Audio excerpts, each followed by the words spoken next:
অন্তর্বর্তী সরকার দায়িত্ব নেয়ার পর দেশে কোনো জঙ্গিবাদের উত্থান হচ্ছে না জানিয়ে এ বিষয়ে নিউ ইয়র্ক টাইমসের প্রতিবেদন নাকচ করেছেন স্বরাষ্ট্র উপদেষ্টা মোহাম্মদ জাহাঙ্গীর আলম চৌধুরী। এদিকে তথ্য উপদেষ্টা মাহফুজ আলম বলছেন, দেশে কাউকে উগ্রপন্থা ও চরমপন্থা তৈরির সুযোগ দেয়া হবে না। এখানে হলো কোনো ধরনের জঙ্গিবাদের কোনো উত্থান হচ্ছে না। যদি কোনো ধরনের কোনো সমস্যা হয় আমরা সবাই একসাথে মিলে সমাধান করব। আসসালামু আলাইকুম ওয়া রাহমাতুল্লাহ। সুপ্রিয় দর্শক, সারা বাংলাদেশে এখন জামাত শিবিরের জয় জয়কার অবস্থা। সুষ্ঠু নির্বাচন হলে জামাত শিবির এবার সরকার গঠন করবে। তো জামাত শিবিরের এই উত্থানটা অনেকেই পছন্দ করতেছে না। আপনারা জানেন যে 5ই আগস্টের পর থেকে সবচাইতে ভালো অবস্থানে আছে জামাতে ইসলামী। বিএনপির অবস্থা খারাপ, অন্যান্য দলেরও অবস্থা খারাপ, কিন্তু জামাতে ইসলামের উন্নতি দিন দিন হয়েই যাচ্ছে। জামাতে ইসলামী ইসলামিক দলগুলোর সাথে ঐক্য করবে, জোট করবে এবং ছাত্রদের নতুন যে দল এনসিপি এর সাথেও জোট করবে। করার পরে জামাতে ইসলামী ক্ষমতা গ্রহণ করবে, আপনারা দেখে নেবেন। তো জামাতে ইসলামের এই জয় জয়কার অবস্থান দেখে হাসিনা অনেকভাবে অনেক চেষ্টা করতেছে, মোদিও অনেক চেষ্টা করতেছে, কিন্তু কোনো লাভ হচ্ছে না। বিএনপিও চেষ্টা করেও কোনো লাভ হচ্ছে না। তো পরবর্তীতে দেখা গেল যে এই 8 মাস পরে এসে জামাতকে ঠেকানোর জন্য জঙ্গির নাটক শুরু করেছে। নিউ ইয়র্ক টাইম জঙ্গির নাটকের একটা প্রতিবেদন করেছে, এটা নিয়ে তোলপাড়। তো বাংলাদেশের উপদেষ্টারা এরা বলে দিয়েছে যে বাংলাদেশে কোনো জঙ্গি নেই। গত 15 বছর যে জঙ্গির নাটক করতো সেই জঙ্গির রানী ভারতে পালিয়ে গেছে, সাথে সাথে জঙ্গিও গেছে। তো দর্শক, আপনারা বলেন তো, এই গত 8 মাসে কোনো জঙ্গির কোনো নাটক আপনারা দেখেছেন? আমি দেখতে পাইনি। তো নাই, জঙ্গি নাই। এগুলো জামাত ইসলামীকে ঠেকানোর ওই পুরানো পদ্ধতি। তো পুরানো পদ্ধতি এখন আর জনগণ খাবে না, এগুলো দিয়ে লাভ হবে না। আর ডক্টর মোহাম্মদ ইউনূস কিন্তু সবসময় জামাতে ইসলামের পাশে আছে, কারণ ইউনূস সাহেব দেখতেছে যে কোন দলটা দেশকে ভালোবাসে, দেশের জন্য মন উজাড় করে দিচ্ছে। যারা এই ছাত্র আন্দোলনের পর প্রতিটা শহীদের পরিবারে গিয়েছে এবং আহতদের পরিবারে আর্থিক সহায়তা দিয়েছে। জামাতে ইসলামী একটা ইসলামিক সংগঠন। এই সংগঠন কোনোদিন সরকার গঠন করেনি, অথচ তারা প্রত্যেকটা শহীদ পরিবারে 2 লক্ষ করে 4 লক্ষ টাকা দিয়েছে। এগুলো কি দেখেন ইউনূস সাহেব? এবং ইউনূস সাহেবও জামাত ইসলামীকে খুবই পছন্দ করেন, অন্তর থেকে ভালোবাসেন। যত প্রকার সাহায্য সহযোগিতা আছে অবশ্যই করবে, কারণ ডক্টর ইউনূস সাহেব দেখতেছে যদি বিএনপির হাতে ক্ষমতা চলে যায় তাহলে দেশটা আবারও ধ্বংস হয়ে যাবে। তো ইউনূস সাহেব দেশকে ভালোবাসেন, দেশের জন্য অনেক কিছু করতেছেন। আপনারা জানেন যে তিনি আজকে ব্যাংককে যাবেন, সেখানে বৈঠক হবে, তারপর মোদির সাথে বৈঠক হবে, অনেকগুলো তিনি বৈঠক করবেন।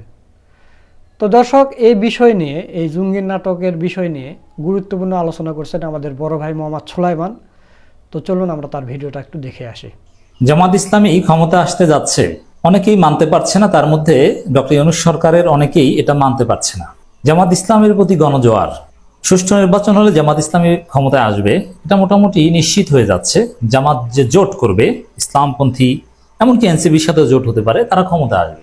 এখন এটা প্রথমে মানতে পারছে না ভারত, যার ফলে ভারত বিভিন্নভাবে ন্যারেটিভ নির্মাণ করছে যে বাংলাদেশে উগ্রবাদীদের উত্থান হচ্ছে, উগ্রবাদীদের ওপেনিং হচ্ছে, যে তারা ক্ষমতায় আসতে যাচ্ছে।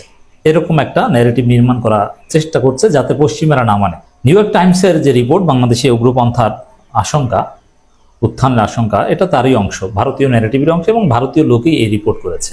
মুজিব সরাসরি ভারতীয় লোক। তো দর্শক, কিন্তু ডক্টর ইউনূস সরকার ঠিক আছে, ডক্টর ইউনূস সরকার এগুলোকে প্রশ্রয় দেন না। নিউ ইয়র্ক টাইমসের ওই রিপোর্টকে সরকারের পক্ষ থেকে উড়িয়ে দেওয়া হয়েছে এবং একপাক্ষিক এবং ডিসইনফরমেশন বলে ব্যাখ্যা দেওয়া হয়েছে। কিন্তু নিউ ইয়র্ক টাইমসের যে রিপোর্ট যে না, বাংলাদেশে উগ্রপন্থার উত্থান হচ্ছে না, হচ্ছে, এটাকে সরকারে কেউ কেউ মেনে নিচ্ছে যে না না না না আমরা হতে দিব না। যখন বলবে কেউ যে না আমরা উগ্রপন্থার উত্থান হতে দেব না, আমরা কঠিন ব্যবস্থা নিব, তখন কি দাঁড়ায়?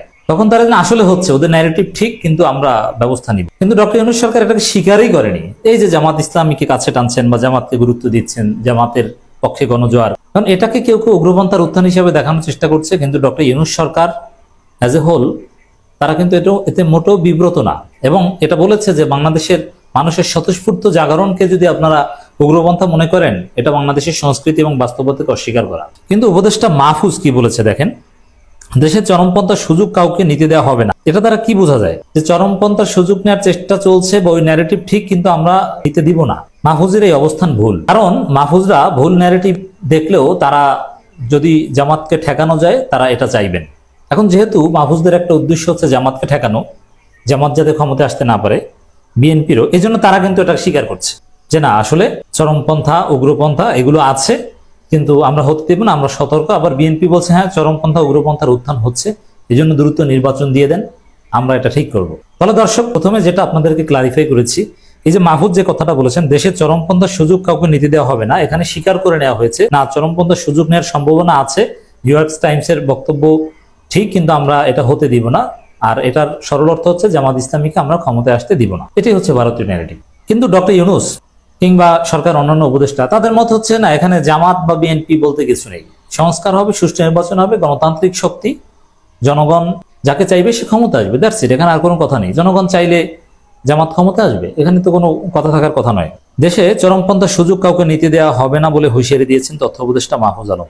গত মঙ্গলবার মার্কিন সংবাদ মাধ্যম দি নিউইয়র্ক টাইমসে as Bangladesh reinvents itself Islamic hardliners see an opening, বাংলাদেশের নতুন পরিস্থিতির কট্টর ইসলামপন্থের মতাদর্শ কায়েমের সুযোগ হিসেবে দেখছে, এমন শিরোনামে একটি নিবন্ধ প্রকাশিত হয়েছে। এ নিয়ে উপদেষ্টা মাহফুজ আলম সমালোচনা করতে গিয়ে এই হুঁশিয়ারি দেন। হুঁশিয়ারি দেন কাদেরকে? এখানে উচিত কি ছিল? ডক্টর ইউনূস সরকারের প্রেস উইং, প্রধান উপদেষ্টা প্রেস উইং হুঁশিয়ারি দিয়েছে কাকে? নিউইয়র্ক টাইমসকে। আর উপদেষ্টা মাহফুজ হুঁশিয়ারি দেন এই তথাকথিত উগ্রপন্থীদের। এখানে উগ্রপন্থী নেই, যেটা আছে তার বিরুদ্ধে সবাই ঐক্যমত, কিন্তু মাহফুজের এখানে উদ্দেশ্য খারাপ। নিউইয়র্ক টাইমসের ওটাকে স্বীকার করে কেন নেবেন?